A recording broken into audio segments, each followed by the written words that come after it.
Brick ওয়াল দিয়ে যারা বাড়ি করেন অবশ্যই একটি জিনিস লক্ষ্য করবেন, নিচে যদি আমরা 15 ইঞ্চি অথবা 20 ইঞ্চি গাঁথুনি না দিয়ে এখানে যদি আমরা নিচে একটা 15 ইঞ্চি ঢালাই দিয়ে দিই তাহলে কিন্তু অনেক ভালো হবে। হ্যালো ভিউয়ার্স, আসসালামু আলাইকুম।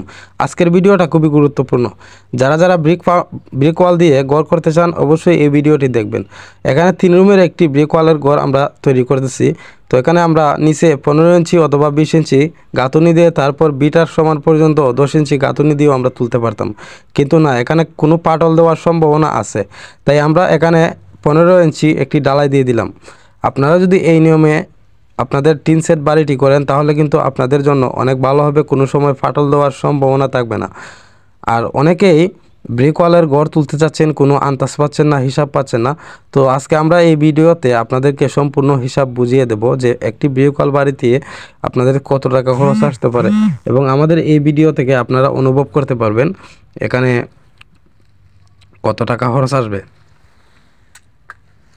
এখানে দেখতেই পারতেছেন আমরা কিন্তু যতগুলো দেওয়াল আছে দেওয়ালের নিচে, প্রত্যেকটা দেওয়ালের নিচে কিন্তু আমরা এখানে 15 ইঞ্চি একটা ডালাই দিয়ে দিচ্ছি। কারণ হচ্ছে কি, যে কোনো সময় এটার কোনো বিম নাই, কোনো কলম নাই, শুধু ইট দিয়ে কলম দেওয়া হবে, তাই আমরা এখানে একটা ডালাই দিয়ে দিলাম।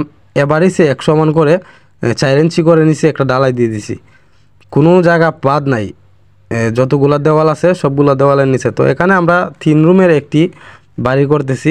এই বাড়িটি হচ্ছে গিয়ে সম্পূর্ণ ব্রিক্স দিয়ে করা হবে, ইটের কলম এবং যে বিটার সাইডে গাঁথুনি আছে এই গাঁথুনিগুলো ইট দিয়ে করা হবে।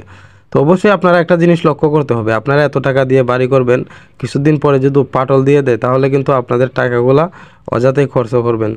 তাই এখানে যেই বাড়িটি দেখতেছেন 3 রুমের একটি বাড়ি, এই বাড়িতে টোটালি খরচ যাবে 12,000 ইট। 12,000 ইট লাগবে। তো আপনাদের ক্ষেত্রে আরও কমও লাগতে পারে, কারণ হচ্ছে গিয়ে এটার পাশে আরেকটি বিল্ডিং দেখতেছেন, এই বিল্ডিংয়ের বিটার নিচে যতটুকু আছে এটা তো ঠিক অতটুকু উচ্চতা হবে। আশা করি আপনাদেরকে পরবর্তী ভিডিওতে আমি ক্লিয়ার করে দেবো যে কতটুকু আমরা উচ্চতা করতেছি। তো আপনারা যদি বাড়ি করেন আপনাদের ক্ষেত্রে কিন্তু আরও কমও লাগতে পারে, কারণ হচ্ছে গিয়ে এটা বিটার উপরে যে ইটগুলো আমরা লাগাইতেছি এই ইটগুলা কিন্তু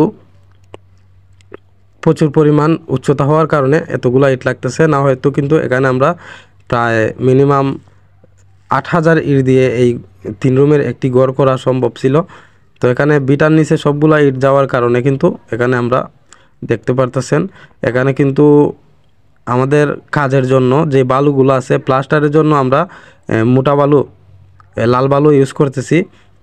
একদম মোটা না, ওটা হচ্ছে গিয়ে এই প্লাস্টারের বালুর মধ্যে একটু মোটা বালু, এখানে কিন্তু ভালো মানের বালু পাওয়া যায় না।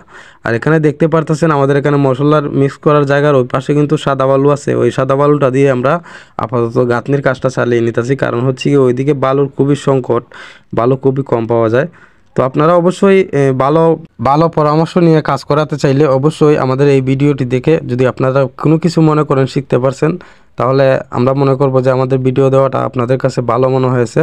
তো আশা করি আপনারা যদি এই সিস্টেমে কাজগুলো করেন তাহলে আপনাদের কাজটি সঠিক নিয়মে হবে। তাই কেউ ভিডিওটি এড়িয়ে না যেয়ে সম্পূর্ণ ভিডিওটি দেখে থাকলে অবশ্যই ভিডিওটি শেয়ার করে দিবেন। ধন্যবাদ। পরবর্তী ভিডিওতে আপনাদেরকে দেখাবো আমরা এই যখন গাঁথুনির কাজগুলা শুরু করব তখন অবশ্যই আপনাদেরকে ভিডিও দেবো। ধন্যবাদ। আসসালামু আলাইকুম।